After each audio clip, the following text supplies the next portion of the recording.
Good morning, class, or good day, class, and welcome to lesson 8.2 and 8.3. We're going to combine those two chapter sections in your book together.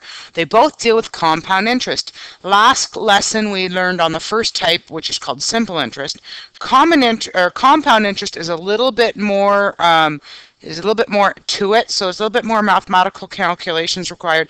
But I want you to be aware that this is the most popular type of interest you will come from in reality. So if you're dealing with banking investments, this is what you're going to be using. Or if you're dealing with bank loans, this is what you're going to be dealing with.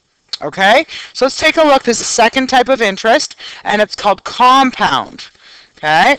And the difference between compound and simple interest is that compound interest is earned on the principal and the interest already earned, or the accumulated interest is another way of taking a look at that. Let's just reflect quickly about last day. Simple interest was dealt with just the principal, not on the interest. Okay? So interest is paid at the end of regular time intervals called compounding periods. And you need to be very careful when you're setting up either an investment or when you're taking out a loan, because the amount of time that this interest is added on affects your overall amount that you're either going to owe or the overall amount that's in your investment of the interest that's earned. So let's take a look at some of these terms. Annually, another word for that is called yearly. Okay, or per annum means once a year. So that's going to be one time a year. Okay, so one time per year. Okay, semi-annually, ladies and gentlemen, hopefully you can figure that out. Semi-annually is 2 times per year. Okay, quarterly, this should be getting easier now. Quarterly should be 4 times per year, which is every 3 months if you're wondering about that. Okay, monthly, hopefully that one's not so hard. That's 12 times per year, and that's a common type of compound interest. Okay, semi-monthly. Now you got to be careful. It's twice every month, so if we've got 12 months, semi-monthly means you're going to have what? 24. So semi-monthly is 24 times per year. And weekly obviously is 52, but bi-weekly, meaning every other week, that's going to be 26 payments. I know when I first had a job, folks, I got paid every other week. So I had my mortgage come out the exact same day I got paid. So that worked well for me for my budgeting, okay?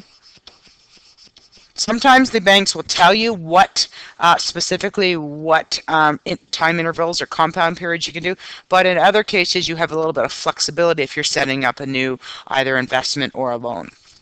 All right, so let's take a look at how this accumulated or this interest works. Okay, so let's take a look at a basic investment of $2,000 in a bank account, and it's going to pay 6% per A, which means per annum, that means per year.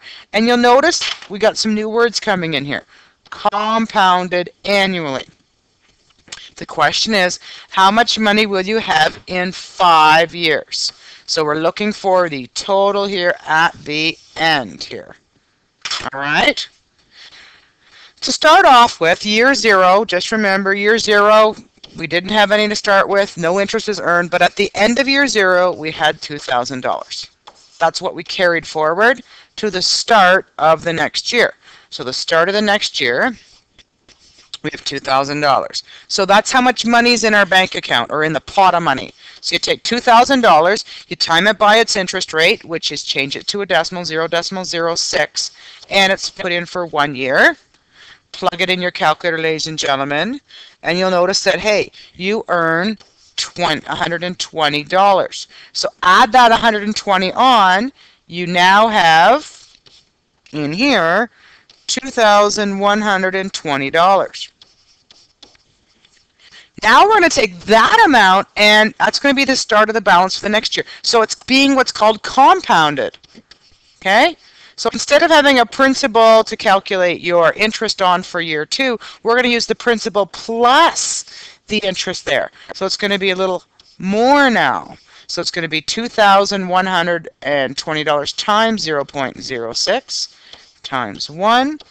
And now it's going to give us $127.20. Add that in, ladies and gentlemen, and $2,247.20. That again is going to be your start for the next year.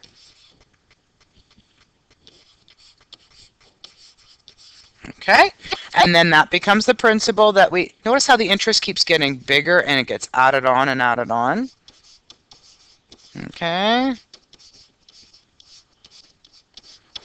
Okay, so now our interest is even more. It's now $134.83. It makes sense that our interest is getting bigger because our principal is continually increasing. And that's what it's called. That's why the compound interest works well for investments. But also the flip side, ladies and gentlemen, is that you're going to owe more if you're borrowing, right? So that gives us a total here of $2,382.03. That becomes the balance for year 4.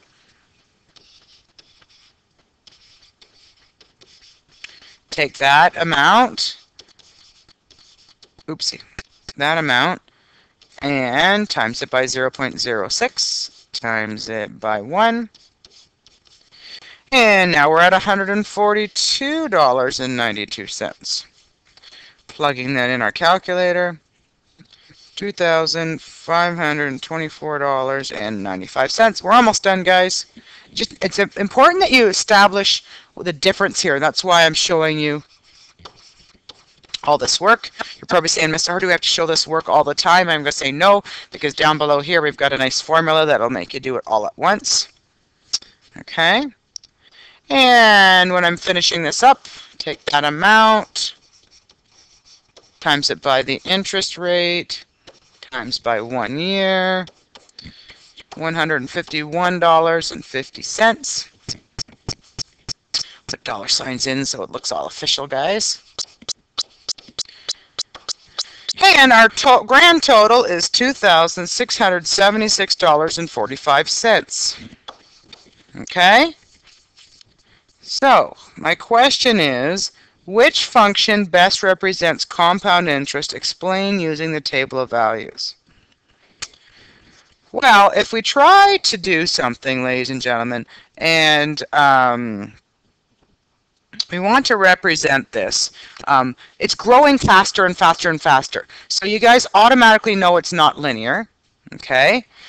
You could do first differences and see if the y or the second, sorry, we know it's not, the first differences aren't the same because it's growing at not an equal rate, so it's not linear. You can try second differences and that's going to give you a quadratic.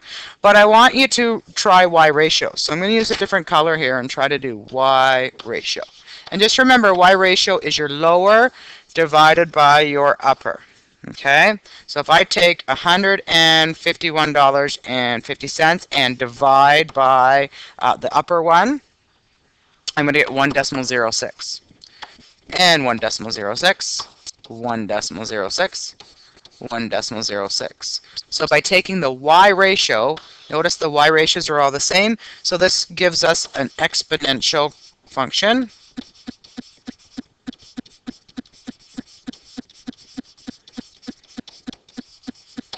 Because, short form there, guys, there is a common y ratio.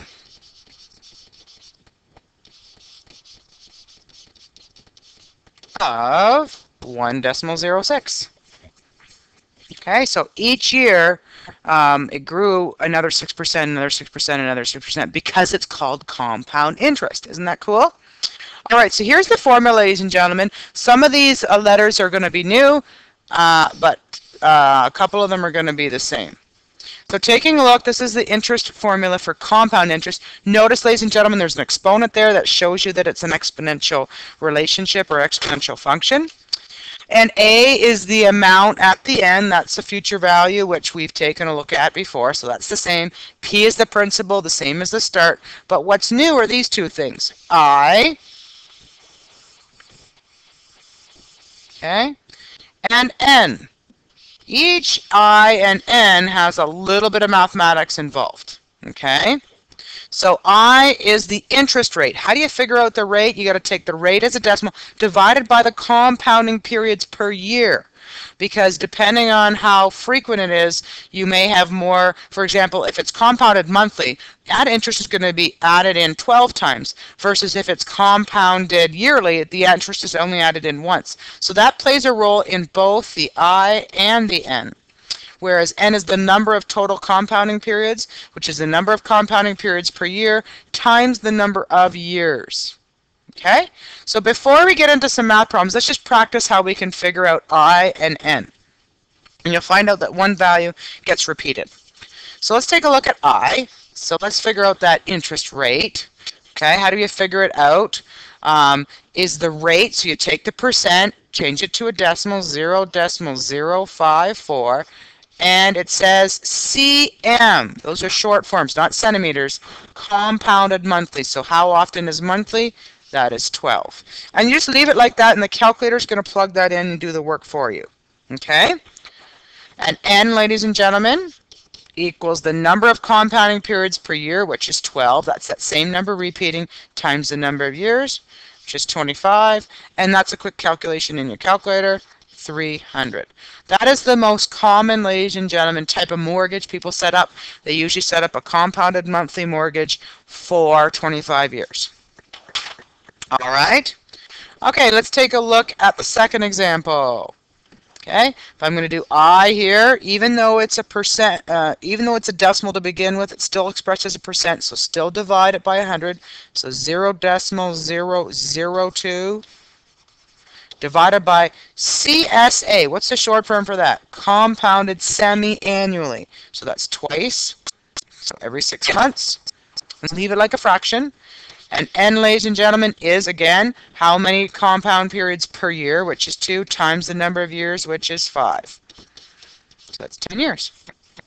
Again, folks, this is street smart stuff. This is stuff that if you know when you go to a bank, you can find out the better deal or the best either mortgage or loan or investment options. So please be aware of this. Okay? One more here, guys. All right. Next one is 2%. So change that to a decimal, 0.02 divided by CQ, compounded quarterly. Just sound it out, okay, guys? And N is 4 times per year times the number of years, 10.5. Okay, and that equals 42 payments, or 42 compounding periods. All right. Now that we've got I and N figured out, let's try and put it all together.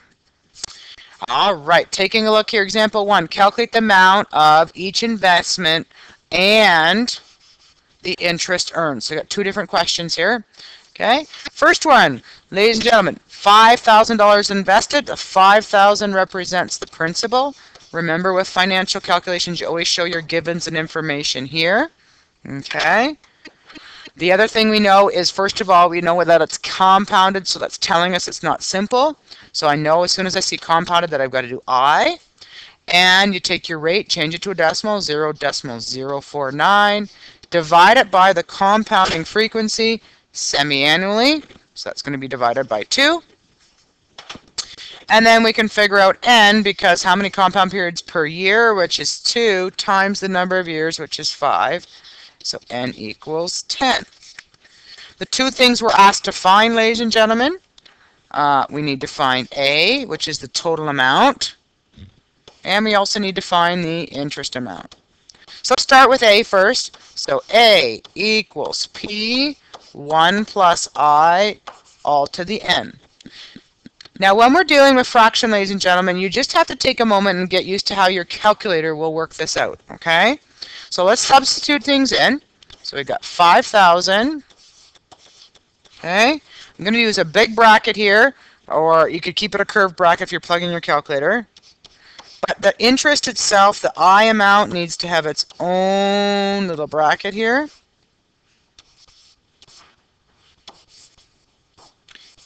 And so when you plug in your calculator, just make sure you go 5,000. Some of you might need to write a times button in there. If you got a good calculator, it should automatically do it. But if it doesn't work, guys, go back and put a times in there. So let's just try this together, guys. So get your calculators out. Go 5,000, opening bracket, 1 plus opening bracket, 0.049 divided by 2. Watch this, closing bracket, exponent 10. Plug it all in your calculator, let it do the work, and you're going to get, hopefully, an answer of $6,369.27. Okay? Now to figure out I is exactly the same as what we used yesterday for a formula. Okay, so remember last day we had the amount equals the principal plus the interest. If we want to get the interest amount by itself, we just rearrange this formula. So I equals A minus P.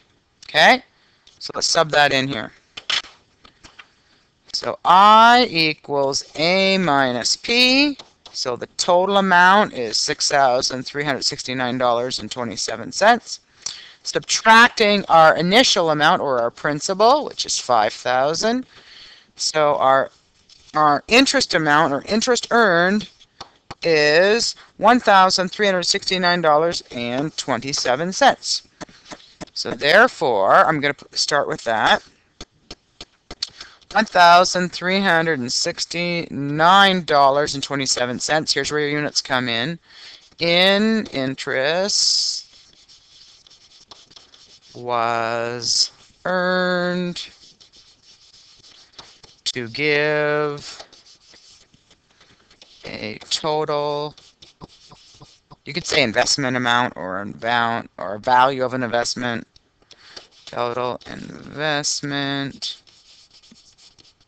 of $6,369.27. So just don't forget your dollar signs at the end in your therefore statement. Okay, so that's probably about a 6-mark question, ladies and gentlemen, just out of curiosity. 1 for your givens, 2 for the right formula, 3 for subbing it in, 4 for that, 5, and 6 for the therefore statement. Okay? Let's try the second example. If you think you can handle it, pause my video and try it on your own. All right. So again, we need to find the two things, A and I.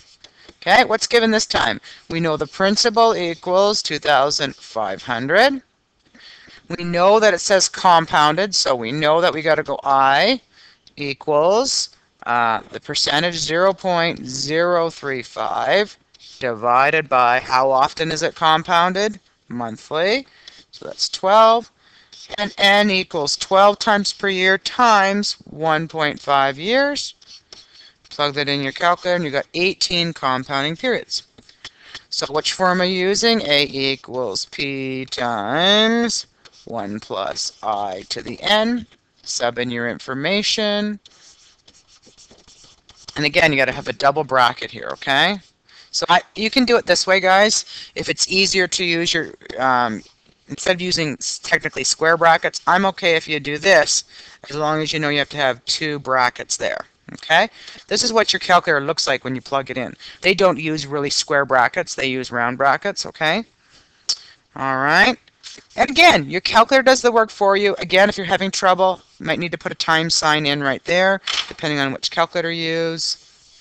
Okay, come see me in class if you're having trouble with it. That's a quick fix. That's just a calculator thing, okay? All right, and plug in your calculator. You should get $2,634.56. Please, folks, if you're not getting your calculator out, try these to make sure you're getting the right answers, that your calculator works. Okay, I know it's easy when Miss R just does it for you, but I would like you to try it yourself. So the total amount earned, subtract the principal. I do want to see this step, by the way, even though you're saying, Miss R, that's pretty easy. Just show it mathematically, okay? All right. So what do we have here? Therefore, the investment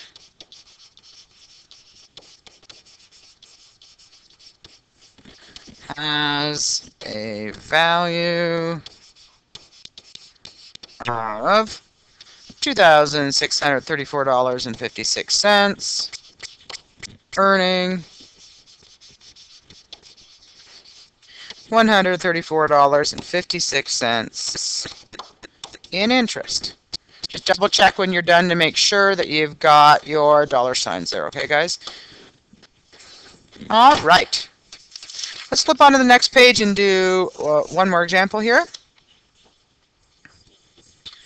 Okay. Question here. It's a little harder, ladies and gentlemen. How much would you need to invest today in order to have $15,000 in 10 years? If the investment pays 6.5% compounded semi-annually. A good example of this is, say you've found someone and in 10 years you want to buy a house, or you want to save up for a trip, or you want to save up for a new car, although you need more than $15,000, but it's good to have a good down payment on things. This is a little tricky because when you're asking for how much do you need today, you're actually looking to calculate the principal amount. Because what is given is the end amount. We know we want to have at the end of our investment, we want to have $15,000. Okay? We know that it's going to be compounded semi-annually, so we can do I equals, hopefully you got this down pat now, 0.065 divided by semi-annually, which is 2. Okay? And n equals 2 times 10, which equals 20. So if we use our formula, A equals P1 plus I to the n, we can sub in what we know. So we know 15,000 equals P times 1 plus 0.065 divided by 2, closing bracket, 20. Now if I want to get P by itself, guys, it's currently multiplied by this whole bracket, so to get it by itself, I got to do what? Divide by this entire bracket. And whatever I do to one side, I know it looks crazy, guys. You got to do it to the other.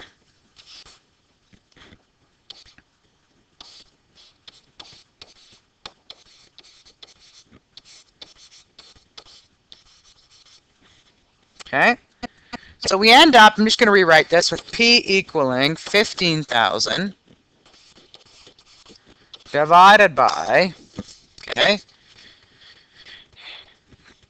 and this whole thing, because it's a huge thing, it actually needs to be in its own set of brackets. So before you plug in your calculator, watch what I'm going to do.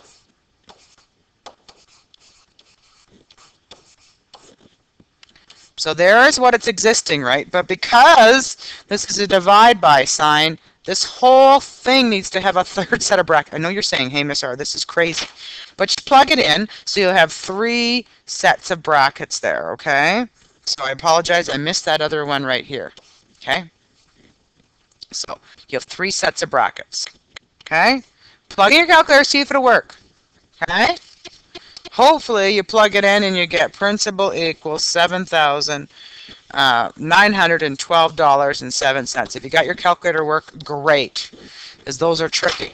However, because that's a little crazy to plug in your calculator, we have a different formula here we can use. So you can rearrange this, ladies and gentlemen, to solve for a new formula principle. And I will give this to you on your tests and assessments. Okay? Notice this looks very similar to the other one. The difference is the P and the A are switched, and notice that the exponent sign is negative.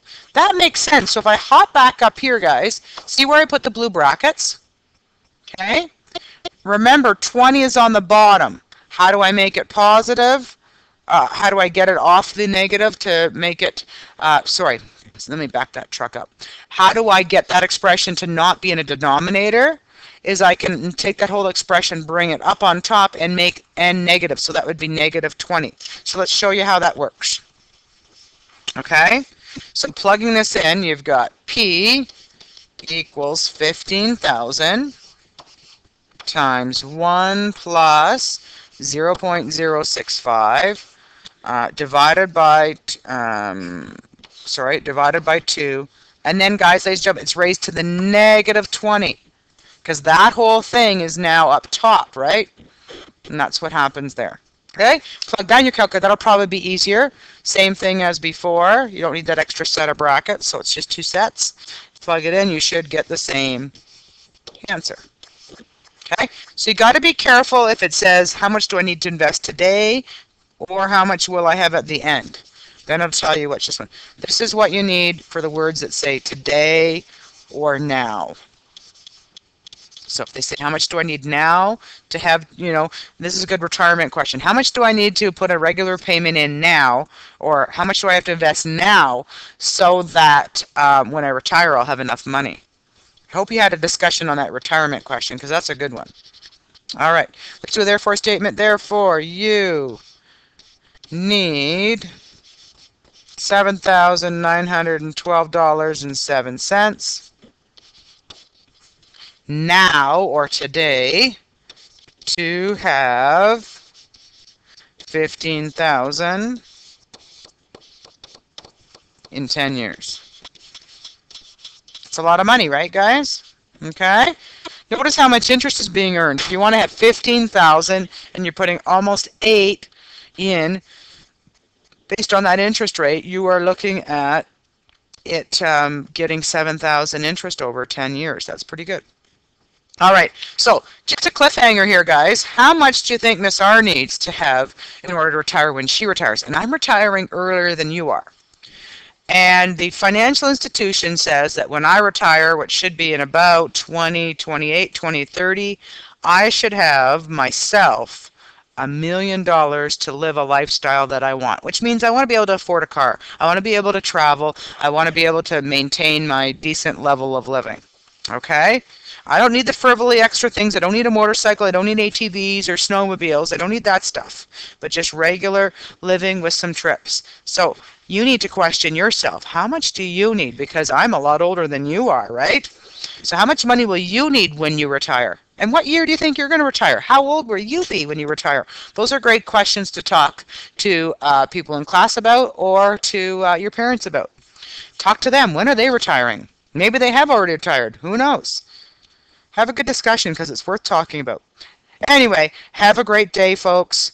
And I want you to be financially savvy, so make sure you know about your retirement stuff. Bye-bye.